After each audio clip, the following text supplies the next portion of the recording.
আমাদের রোজা, আমাদের ইবাদত, এগুলোকে মিজানের পাল্লায় উঠালে কোনো ওজনই হবে না। তবে আমাদের একটা কৌশল জানা আছে, আমরা আল্লাহর রহমতের ভিখারি।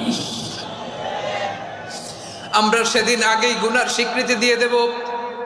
আমরা বলবো, আল্লাহ তুমি প্রশ্ন করার আগে তোমার একটা কথা বলি, আমারে কিছু জিজ্ঞেস করো না, আমি সব করেছি।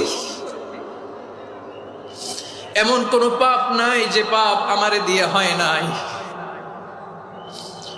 তোমার রহমত দিয়ে তুমি জান্নাতে পাঠাবা, তোমার দয়ায় জান্নাতে যেতে চাই, আমল দিয়ে না। পারবেন বলতে?